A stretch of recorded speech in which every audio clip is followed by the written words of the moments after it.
who is a political candidate who is running for Congress in the 16th district, right?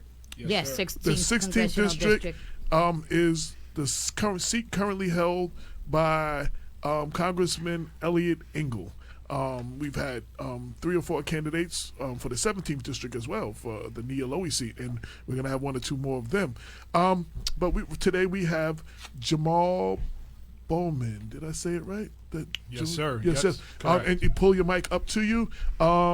Yes, you sir. can my page, if you remember my page, AJ Woodson on Facebook, is streaming live, and you can share it onto your page so all your people can watch you right now live. And we also on Twitter, PBP Radio. You can watch. Well, I don't think I shared it. You can watch it live on PBP Radio. Let me share that before I forget. In the Mix Radio. Oops. Go ahead. AJ, you forget to tell people that it can also be watched at public access in White Plains Radio. Yes. Okay, share, retweet. People, 1 second, people. I'm just sharing it on Twitter. I forgot to do that earlier. Politics Radio episode 247 with our guest, 16th Congressional District candidate. I just drew. How long have you been running, sir? We launched our campaign June 18th, 2019. Okay. Yep. Okay, now you can watch it on. You can also watch it on our currently right now on our Twitter page, PBP Radio. On Twitter, you can watch the show live. So if you don't like Facebook, you can watch it on Twitter, PBP Radio on Twitter. Follow us on Twitter. So we have our guest here, Jamaal. You are running. First and foremost, who is Jamaal, and what made you run for this particular position? So Jamaal has been a public school educator for 20 years. Yes. I started my career as a teacher in the South Bronx in 1999. South Bronx. South Bronx. Okay, my bad. Then became a guidance counselor at the High School for Arts and Technology for 3 years. Then I decided to pursue school leadership and became a middle school principal by writing a proposal for my own school. Submitted that proposal to the New York City Department of Education in 2008, and in 2009 we opened our own district public school in the North Bronx in 2009. Amazing. And the school is still standing. I recently resigned that position to run this campaign full time. But Jamaal Bowman is an educator. Jamaal Bowman is a father, is a husband. I don't feel bad for messing up your name. You almost messed it up. See, I don't feel bad. Jamaal Bowman is a father, a husband, a son, a brother, and a black man in America. So I am all of those things, and now I'm a candidate, and hopefully soon to be the representative of New York's 16th District.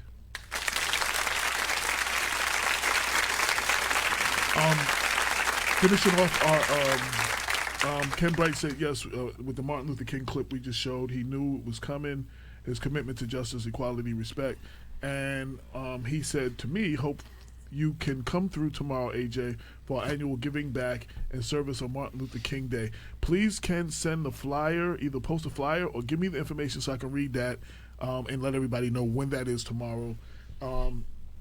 And I will definitely try to make it my business to be there. I'm supposed to be at Grace at 12 too, so if there's a lot of things going on, but I will definitely try to make it to your joint. Shout to Yonkers City Council women, Shanae Williams and Tasha Diaz, both on the check-in, and Peter Sherrill, another author, a black author of the book Black Republicans. And I want to give a shout out to Dwayne Bright, my administrator at Latino Empowerment. This guy's amazing. He don't even live in New York State, and he's just amazing. How you doing, Dwayne? Okay, so Jamaal, a couple of questions real quick. So, well, let me give you a chance to. It has nothing to do with the campaign. It's Martin Luther King Day weekend, Luther King weekend. Any thoughts, memories, anything you would like to share on Dr. Martin Luther King? Yeah, so I mean, there's so many things. He is one of the many shoulders that I stand on as a black man here today and as a candidate here today. The civil rights movement, Black Power movement in this country is an inspiration to me. It continues to be. His letter from Birmingham jail is one of the most powerful pieces of literature I've ever read. He has so many quotes, but one quote that sticks out for me is the quote that says, I believe that unarmed truth and unconditional love will have the final say in reality. And that's how I've lived my life as an educator. That's how I live my life as a person. Just the understanding and the idea that we have so much more to accomplish and so much more to offer as a human race than what we've been offering throughout our history. We've come a long way from slavery to civil rights, but now we're fighting for human rights, and we're fighting for equality and justice for all people. We need to redesign and have a new vision for our political system. It's a system that has been racist, sexist, classist, and corrupt for a very long time. Yes, sir. Yes, sir. And our economic system has also been that way. And it's time to reimagine and redesign that system as a people, as a human race, working across class, across race, across gender to get it done. So you asked before, why am I running for office? I'm running because after spending 20 years in public education and seeing how policy from the congressional level has impacted the lives of my students and families every day, it's deplorable. Students struggling with housing insecurity, food insecurity, issues with the criminal justice system, lack of resources in the community, lack of clean, safe places for kids to play, lack of community centers, museums, underfunded schools, and no elected official really, but definitely not Congressman Ingle, being a real leader on these issues. And when you look at the district, when you look at the 16th Congressional District, it's a tale of two districts. On one end, you have incredible wealth, resources, and opportunity. And on the other end, you have abject poverty. And he has not been a leader against poverty since he's been in office for 31 years. He has not built the grassroots coalitions that need to be built to really fight against and push back against poverty. And me as a candidate, I come from that community. I am of that community, and I've served that community my entire life. And that's the number one reason why I'm running, to bring resources and a new vision to a community that's been neglected and underserved for decades. Okay. Amen. Two things. So, non-campaign related. So, we were both singing South Bronx. That record came out 33 years ago.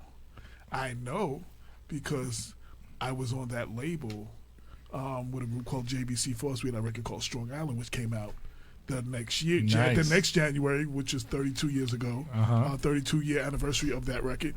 So I got to know Scott for the last, say, I think they came out in the summer. I got to meet him like 3 or 4 months before he got shot. So I got to see him and meet him and talk to him once or twice. I've constantly had a consistent relationship with KRS over the years. I haven't seen him and talked to him in a while, but so I was on that label that put that B-Boy Records. And so I was there. That was my era of hip hop. Not that I dated myself though. Well, I'm 43 years old. I'll be 44 this year, and I'm a product of hip hop culture. Yes. I was raised on hip hop. You know, I always tell people hip hop was the father I never had.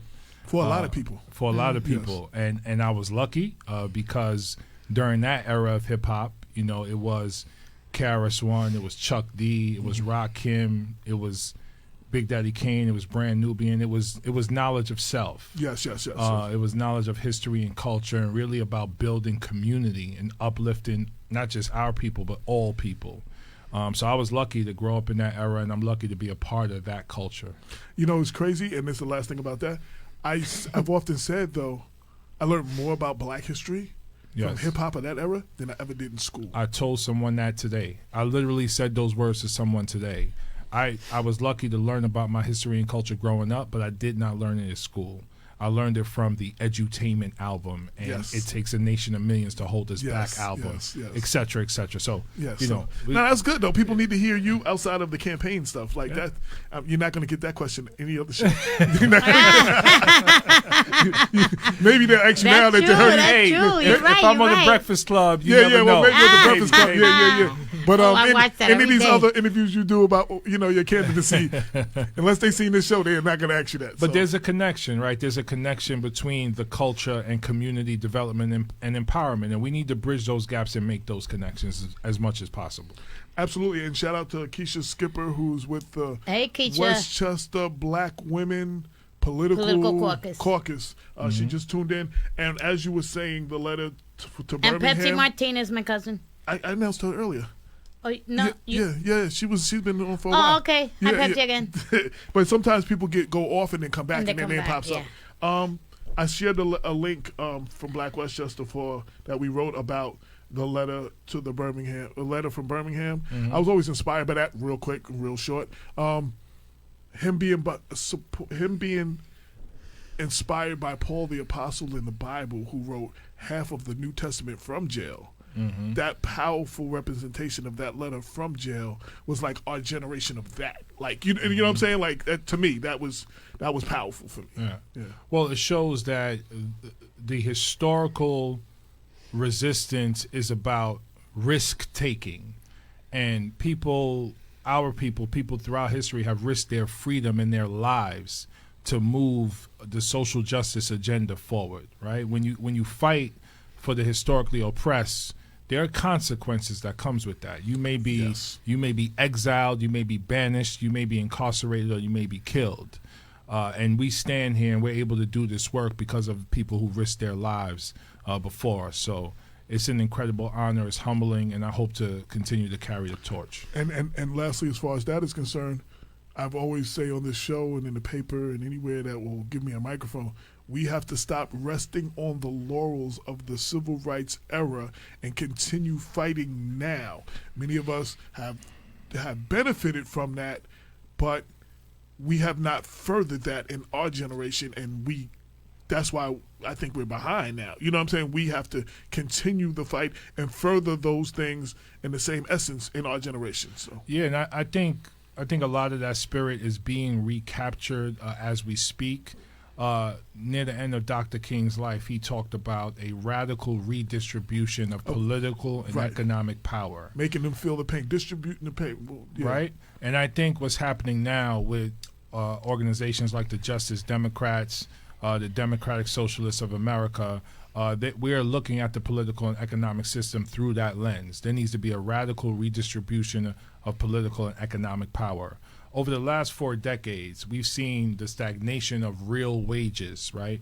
And we've seen an attack on organized labor in our country, while the cost of healthcare has gone up, the cost of college has gone up, the cost of childcare has gone up, the cost of housing has gone up, right? So over the last 4 decades, there's been a system of economic oppression created that impacts not just black people, but the masses of people. Right, and we see it manifested in Westchester, for example, that needs 70,000 affordable homes.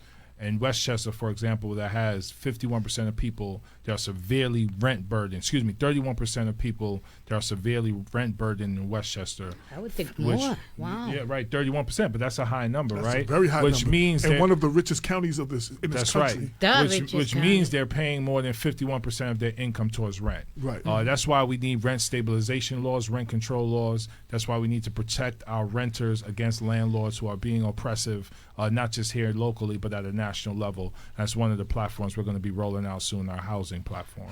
Beautiful. Now, one of the things, as an educator, I'd like to get you to speak to that, but one of the things that Damon and I have talked about often, Damon, my partner, he is corrections for 30 years, currently working, and the head of Blacks in Law Enforcement of America.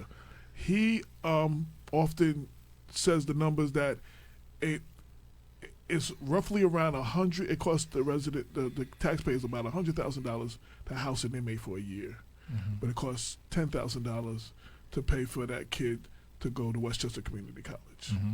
So, and I want to take this look at the criminal justice reform. A lot of people are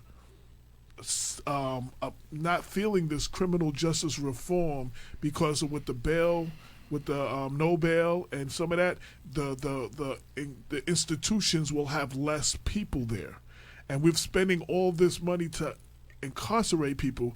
I think, and this is me thinking, that some of that money now, since we're going to need less money to incarcerate people, need to go into education programs, trade programs, stuff like that. And our schools, a lot of our schools in, Yonkers just had a thing that they supposedly, for the second or third year in a row, graduated the most. Yeah, but they need the money. graduation rate. They need money, and they're getting less money Their this year. graduation rate, I think we posted on Black 88%. 88 or 90% or something like that, which is good. But a lot of our schools are lacking, where teachers have to buy toilet paper, teachers have to buy pencils and paper clips, and parents are getting lists of school supplies that is including toilet paper and stuff like that. Speak about that whole thing, the criminal justice reform going into education, and what could you do as far as our education system? What do you think we need? Of course. So right now, schools throughout New York State, public schools throughout New York State, are owed over $4 billion from the state government. The majority of that money should be going to Title I schools, which are schools that are located in poorer communities. A large sum of that money, large segment of that money should be going to Yonkers schools, to your point, as well as schools in Mount Vernon, as well as schools in the North Bronx when we talk about the 16th District. Mm-hmm. So our New Deal for Education is the most comprehensive education platform of any candidate anywhere. And it's on our website at bowmanforcongress.com, and it speaks about the federal government's responsibility to step in and provide additional funding to public schools. The federal government has never fully funded Title I. It's never fully funded IDEA, which is the federal special education law, and it's time for the federal government to step up. So we call for a quadrupling of Title I funding to make sure all kids, first of all, to make sure schools are funded based on student need, and to make sure all kids have what they need and all schools are fully resourced. In terms of criminal justice reform, it's exciting to see what's happening here in New York State, and much of this needs to be replicated throughout the country. So we see an ending of cash bail for nonviolent offenders, which is huge. If you look at the Khalif Browder incident, yes, where Mr. Browder unfortunately was kept on Rikers Island for 3 years because he couldn't afford bail. He was tortured and brutalized while in Rikers Island, and unfortunately the brother, once he came out, was so psychologically damaged by that experience, he ended up committing suicide. That should never happen. We should not criminalize the poor, and we need to redesign and reorient our system towards restorative justice and transformative justice. But first, we also need to be very honest. We have neglected poor communities and communities of color for decades in this country. We've neglected them of resources. And then when someone makes a mistake, we penalize them again by not allowing them to, we're forcing them into prison because they can't afford bail. This is unacceptable. So New York is leading in that regard, but a lot more needs to be done. We need to look at our criminal justice reform system differently and look at it as restorative justice. We need to provide educational opportunities, job training opportunities, vocational training opportunities, and community building opportunities throughout the historically disenfranchised communities. That way, going forward, we can rebuild our communities and focus on what matters most, which is our humanity and equality and justice for all. Wow. Lorraine, any questions? No, but I'm a former councilwoman in the city of Yonkers, born and raised there. My niece right now, Tasha Diaz, is councilwoman, chair of the education committee. She's being modest. She is the first Latina councilwoman of Yonkers. No. No, you give me your props. Can I get a pound? Can I get a He's trying pound? to give you a high five. Yeah. Oh, no. I'm sorry. I wasn't. I didn't see him. I had No, my that's hand in my. that's congratulations. That's amazing. Well, thank you. I'm retired from the city of Yonkers because I worked for 20 years for 2 administrations as special assistant to the mayor, and I ran the office supervised human rights department and office of constituent services, and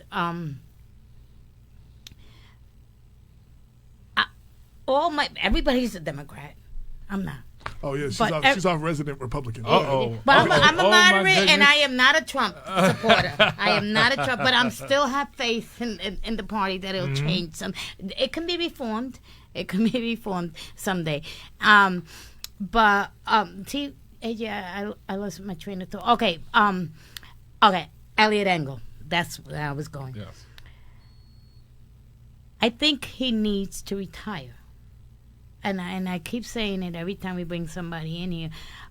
He did what he was supposed to do. He came in. He did his job. He did his job. I personally think he could have done a much better job. But everybody, all his colleagues seems to think that he's wonderful. But I think it's time that he rests. He retires. And I think he's being very selfish. And I think that the reason he's being very selfish by not retiring is because of the foreign affairs committee that he's in now, and I think that he's puffing out his chest with that. I don't want you to say it because I'm saying it. He's puffing out his chest with that, and I think that he's in there for selfish reasons. He's not doing what he's supposed to be doing as a congressman for the people. Right now, it's all about hobnobbing with this one and that one who's famous, and this politician, and Andrea, all of them. And I think that he forgot about the people. This is just my opinion, and I'm glad that you're running. I'm glad that you're running, and I'm not the only one that feels that way. A lot of people I spoke to have said, he did his run. So tell us how you really feel, Lorraine. Oh my God, no, I'm sorry. No, I mean, that's how you feel. Well, she's not the only one that feels that way, right? So this is an honest conversation that we've been having with voters throughout the district. Yeah. Not just in the Bronx, Mount Vernon, Yonkers, and New Rochelle, but all throughout the district. Mm-hmm. They say he is not present physically. No. He is not engaged, which means he doesn't communicate with the community. No. And it's time for a change. And I started by discussing how this is a tale of two districts. He has a reputation for representing a small part of the district very well, while neglecting the rest of the district. That is unacceptable for any congressional representative. That's unacceptable. You have to represent everyone, right? And not just on election time. And not just during election time. Yeah. In the wealthiest nation on earth, we should not have poverty. We should not have a housing crisis. We should not have an opioid epidemic, right? Congressman Engel has been in office for 31 years. He's taken more money from weapons manufacturers than 144 Republicans in the House. He is mostly funded by corporate PACs and big donors. We raised more money from the grassroots in 1 month than he did for the entire election cycle last time around. He's funded by big real estate companies while we have a housing crisis in this district. Mm-hmm. He's funded by big pharmaceutical companies while we have an opioid epidemic in this district. He is not representing the entire district. He is not building the coalitions that are needed. He is not leading for the people. And his voting record is shoddy as well. He voted against the Obama-Iran deal, which many believe kept us out of war with Iran. As you can see, we've pulled out of that deal under Trump, and now tensions are escalating with Iran, with people already being killed, right? Yeah. He voted for the crime bill in 1994, which people say, well, that's a long time ago. Well, guess what? It's still impacting criminal justice in this state to this day. He voted for the war in Iraq, where there was no justification to go into Iraq after 9/11. He voted to repeal Glass-Steagall, which disproportionately empowers Wall Street and kept resources out of the hands of the people in the district. And he voted for No Child Left Behind, which is a blatant attack on public schools, blatant attack on teachers' unions. And he voted in favor of that bill, and that's something that we're still pushing back against in public education. So his voting record is very questionable. His reputation is one of a war hawk, where while serving on the Foreign Affairs Committee, he takes money from weapons manufacturers and votes in favor of war 9 times out of 10. So it's time for new leadership, which is what we've heard. And my story, my background as an educator of 20 years, an organizer for 10 years, a middle school principal for 10 years, is something that really inspires people, and people are really leaning into during our campaign. School. So one of our former co-hosts who started the show with us, Cynthia Turnquest Jones. I don't know if you're familiar with her. She's a Bronx educator. Okay. And she talks about some of the things you were talking about.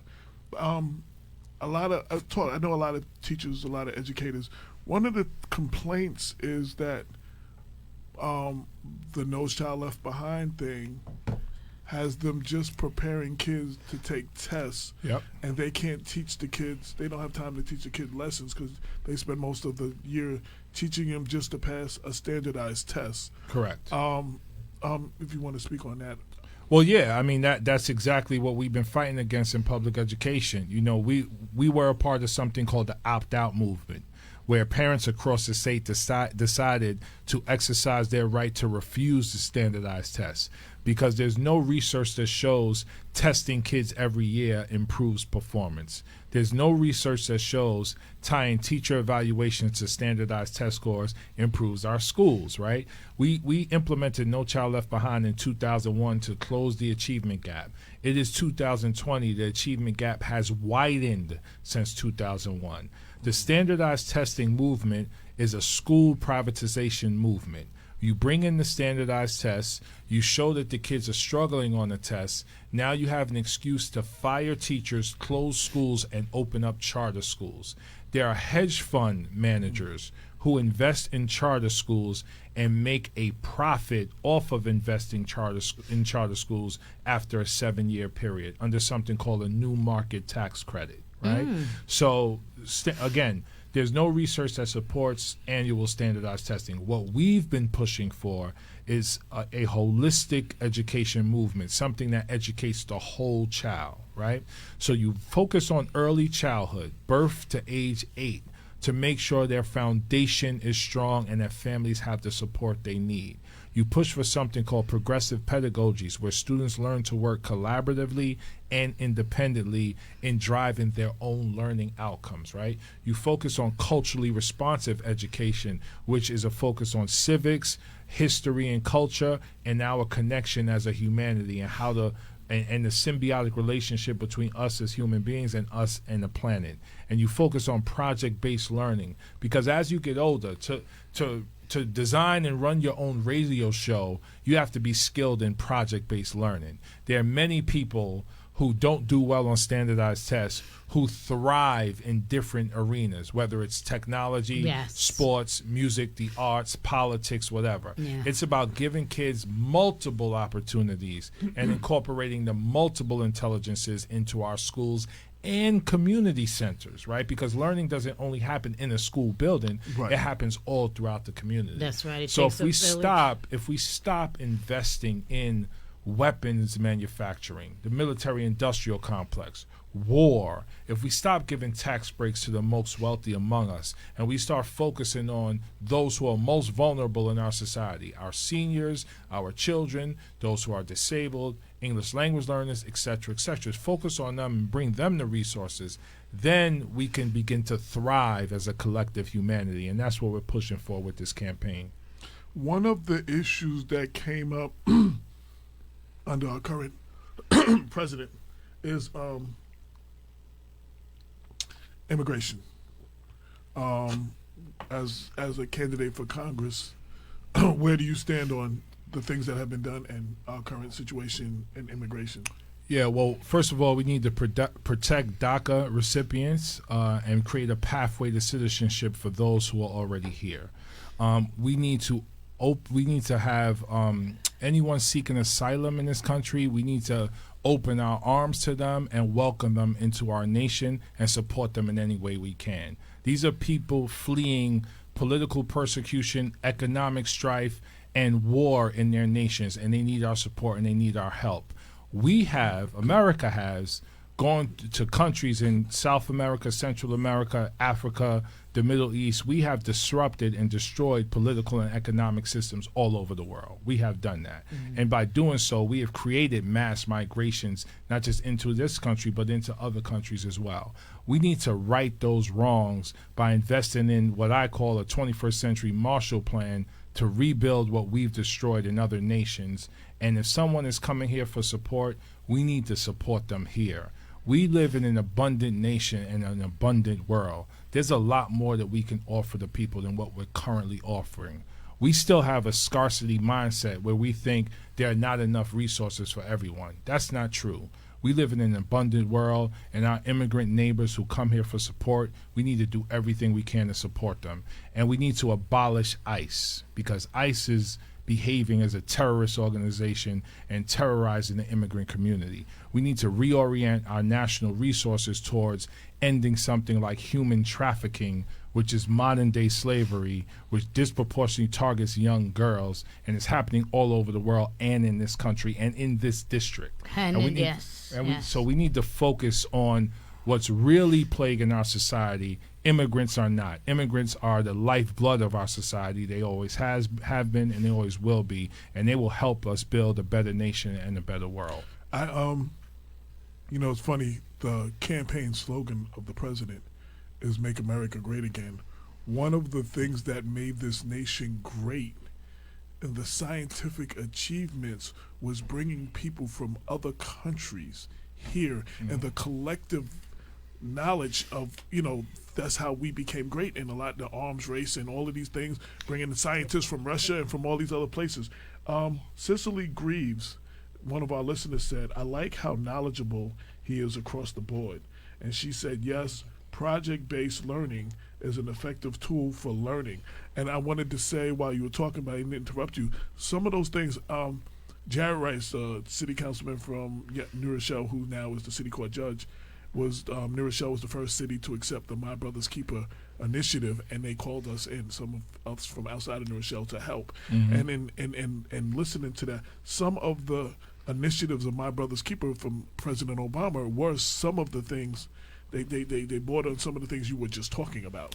Yes.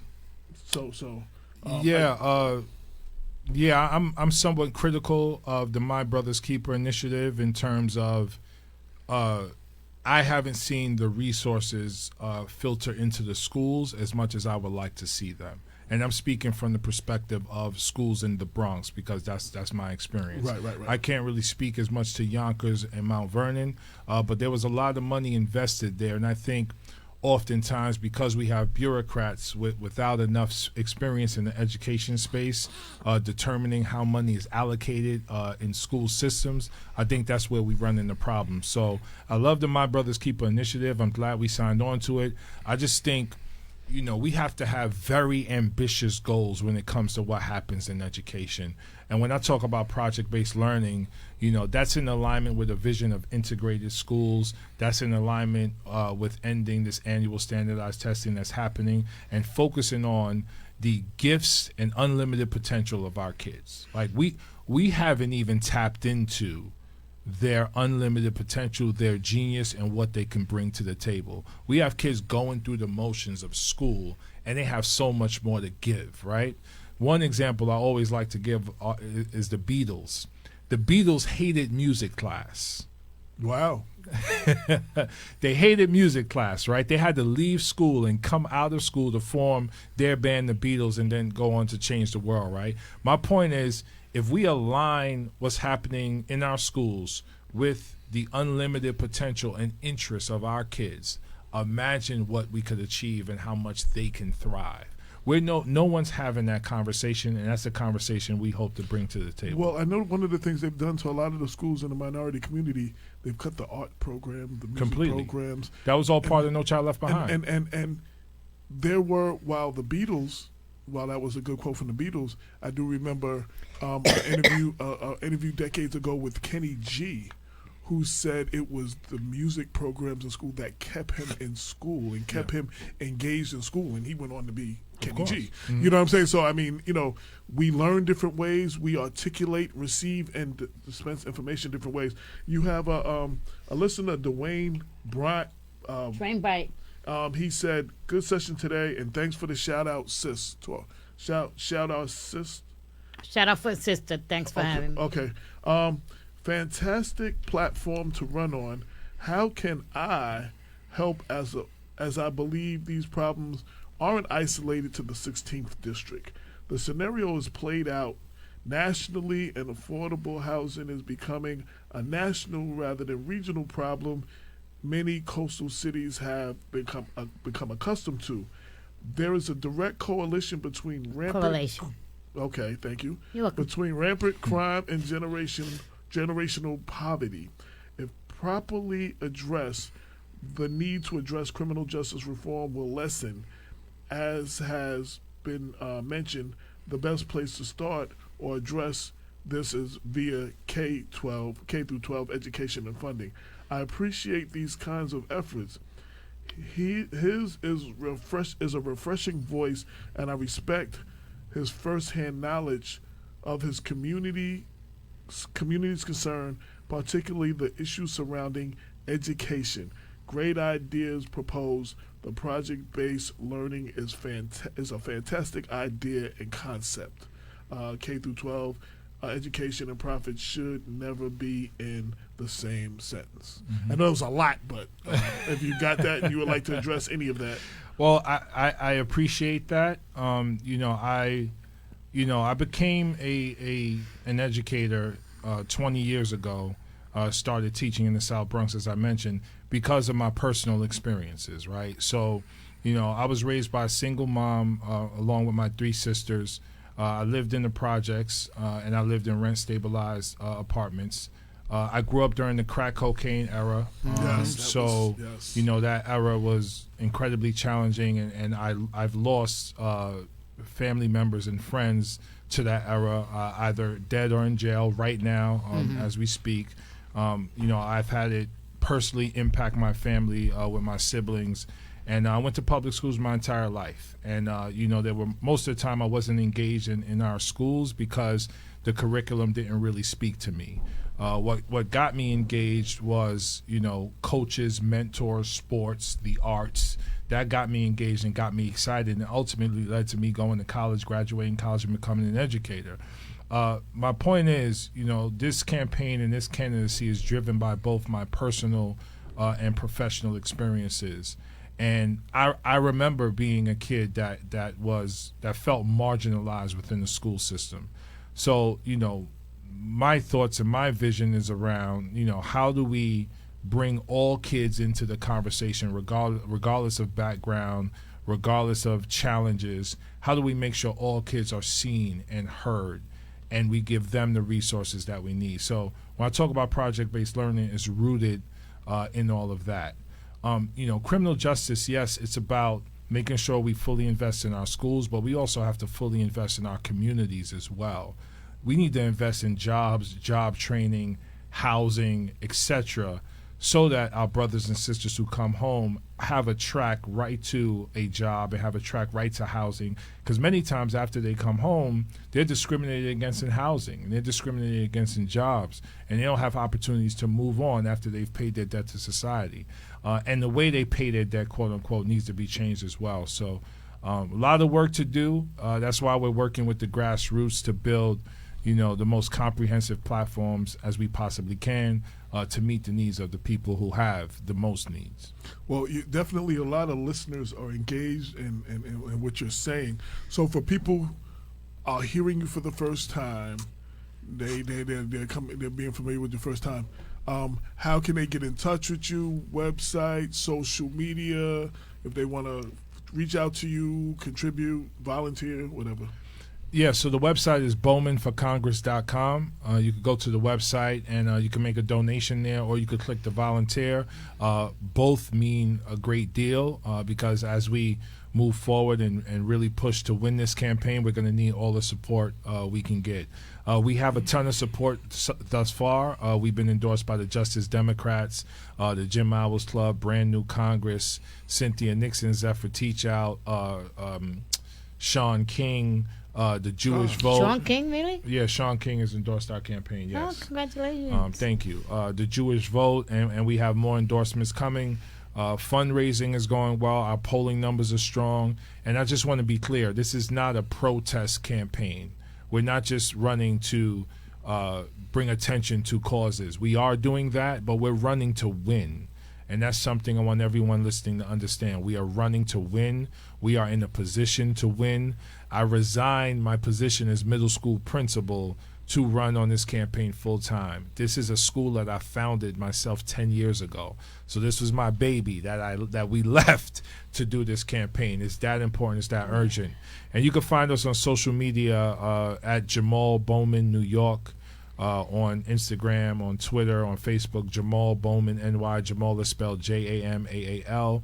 Bowman is Bowman. NY is the handle. So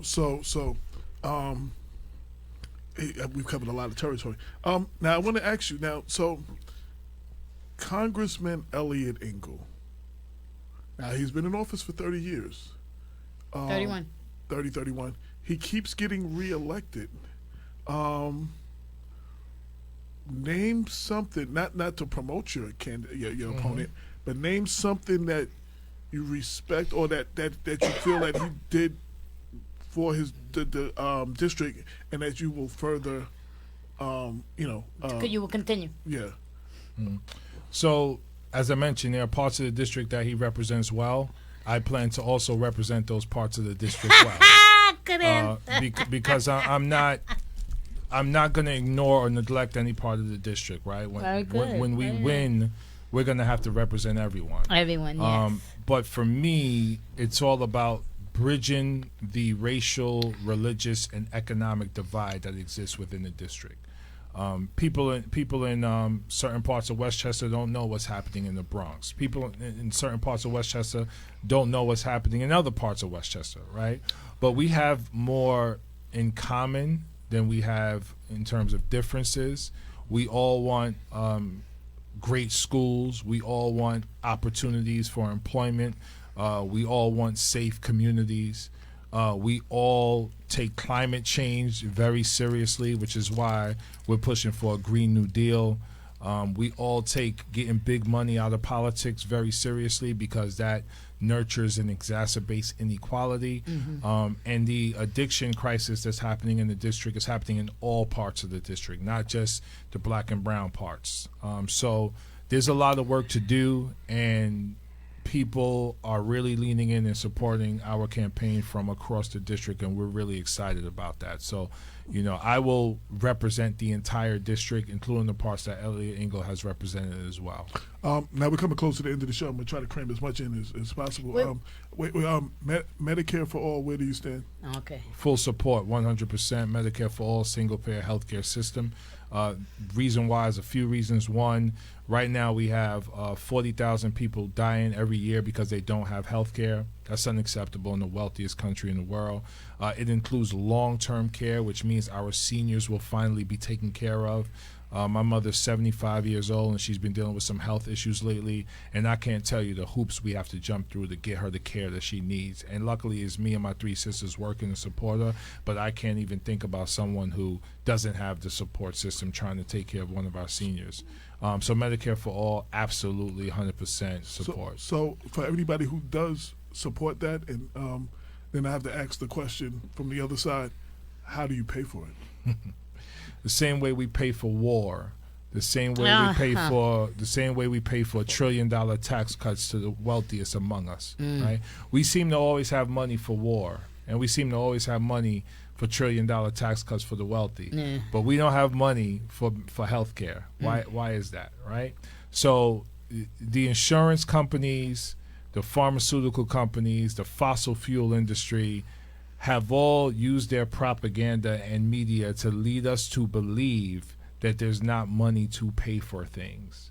That's not true. That's a lie. So again, we're trying to more lighten because. Yep. So for the people who have voted for Elliot Engel over and over, who support him and are evidently maybe pleased with him, why should they vote for you instead of voting for him again? Because while Congressman Engel has been in office for 31 years, not really passing any policy that has impacted this district or moved it forward in a positive way, I've been working on the ground, on the front lines, day to day with the people who have been most disenfranchised and negatively impacted by that policy. Working on the ground as an educator, working face-to-face as a guidance counselor, working as a community leader, as a middle school principal. I have experience in my leadership and my ability to build coalitions and my ability to empower and inspire others to get involved to make transformative change. Non-political questions we asked all candidates. Wait. Before I got it real quick. Oh, okay, just one. Is it September primary or June primary? That's June all I'm asking. 23rd, 2020 is the primary. Thank you. Sorry. Thank you. If your house is on fire, you can only grab 3 things. What would they be? My wife, my my kids, and what else? My cell phone. Okay. If you were a superhero, who would you be and why? Oh man, Wolverine. That's the first one. I haven't got one of those. I've asked this question for decades. That's the first time I've heard that answer. Wolverine. Why? Because he heals rapidly. Okay. So, in closing, anything I have not asked you that you need people to know, repeat your website, social media. BowmanForCongress.com is the website. Social media is Jamaal Bowman NY, Jamaal Bowman NY. And this is a campaign I would love for everyone in Westchester County, everyone in the Bronx, everyone in New York 16 to lean into. This is about empowering those who have been disenfranchised for far too long. Yes. This is about making sure that everyone's voice is at the table and everyone's voice is heard. Yep. I am not a politician. I am an educator. I'm a father, and I'm bringing that lens and that experience into this race. So I know many of us we've lost hope and we've lost faith in what's possible. This campaign is about bringing back hope and bringing back faith and bringing everyone to the table. So I hope everyone leans in and becomes a part of this movement. If you become congressman of this district, or if you were the congressman now, actually, the closing of the Mount Vernon Hospital. Mm-hmm. Thoughts?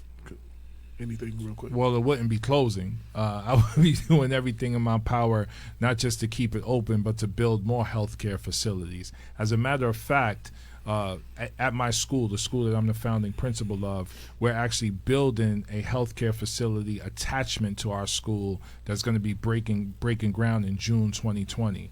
So we've been fortunate enough to bring healthcare resources to our public school, and we need to bring as many healthcare That's resources, beautiful. just as well as many education resources to the community as well. So, last thing.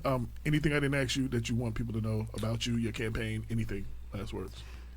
No, I think we covered it all. I just hope people get involved, get engaged. Get educated. We need everyone. And again, this is not just about me as an individual candidate or me or this campaign. This is about a movement that includes the voices of the people who are most disenfranchised. So learn as much about our campaign as possible. Learn as much about this progressive movement as possible so we could change this country and change the world. And last question. The 16th district consists of what? So the North Bronx, which is Co-op City and Baychester, which includes Wakefield, Edenwald, etc., and Lower Westchester County, which starts in Mount Vernon, Yonkers, New Rochelle, and then goes up to Rye and over to Hastings on the Hudson. Okay. Well, we wish you the best. Thank you, sir. When you make the ballot, then we're going to have the candidates come back. Okay. There'll be shorter interviews, then. But we definitely want to have you come back. We wish you well. And, thank you. If you win, because we have all the candidates on, so I can't say I'm excited about anybody or anything. If you win, we I'm hope excited that about you, everybody but him. we hope that you utilize us to get the information out, like that, we don't not see you ever again, and you open to a policy, because we need to have that from our elected officials to let the people know what the hell is going on, and try to educate them as much as possible, because that is not being done. And I live in Mount Vernon on the south side, and a lot of things do not disseminate down to the blocks around where I live. You know what I'm saying? Sometimes they don't really know what the hell's going on. So we wish you the best, and thank you for coming. I tell everybody I've had lots of money, I've lost lots of money, I'll get money again, but the one thing I can't get is time. So I like to thank people for their time, because I'm very big appreciative of people's time. Thank you for taking the time to come visit us here, People Before Politics in Black Westchester, and keep us in mind when you start spending your advertising dollars. Don't forget about us. And when you win, I wear so many. I wear so many hats. I got to get that in, because that's what keeps us going. But thank you very much for coming. And, thank you. Round of applause.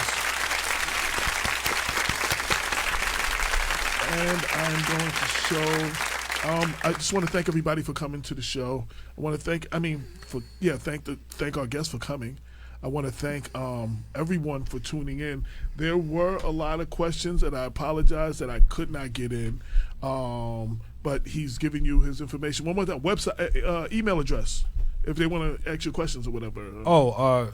You can, so when you go to the website, there's a way to just send an email to the campaign. So on the website, you just message us. Okay. Yep. So BowmanForCongress.com. If you didn't get your questions answered, if you want to know more about this individual, go to his website, ask the questions. Thank you for everybody who's tuned in: Nia Garcia, Tanya Condors, Police Patricia DeLuca, Russell Johnson, anybody else I didn't name. Real quick, happy Martin Luther King weekend. I'm going to end the show with another clip from Dr. King, and he's going to take us out. Until next week, peace. It's been a good show. You could be doing anything else right now, but you decided to ride with us. This is Black Westchester presents the People Before Politics radio show. We're on every Sunday, 6 to 8 on InTheMixRadio.com, giving you the real talk for the community since 2014. And here is Dr. Martin Luther King taking us out.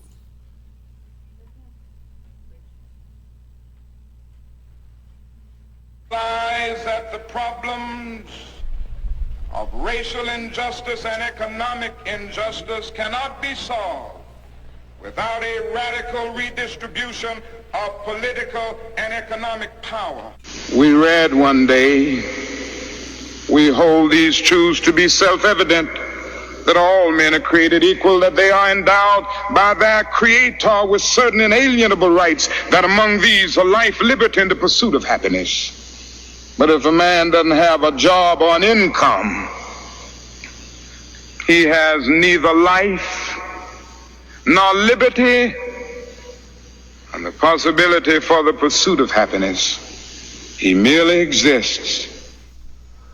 Estimated that we spend $322,000 for each enemy we kill in Vietnam, while we spend in the so-called war on poverty in America only about $53 for each person classified as poor. The promises of the Great Society have been shot down on the battlefield of Vietnam, making the poor, white and Negro, bear the heaviest burdens both at the front and at home. The other thing I want you to understand is this,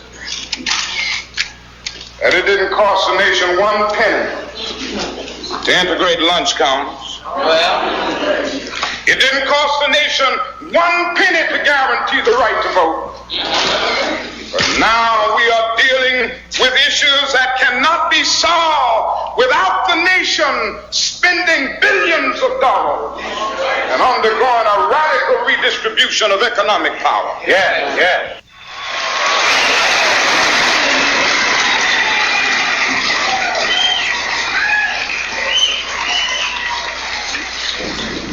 called labor has dignity. But you're doing another thing. You are reminding not only Memphis, but you are reminding the nation that it is a crime for people to live in this rich nation and receive starvation wages. America's opportunity to help bridge the gulf between the haves and the have-nots. And the question is whether America will do it. There's nothing new about poverty. What is new is that we now have the techniques and the resources to get rid of poverty. And the real question is whether we have the will. At the very same time that America refused... Do you want to read it? Take it home and read it and give it back? No, thank you. No. This was curious.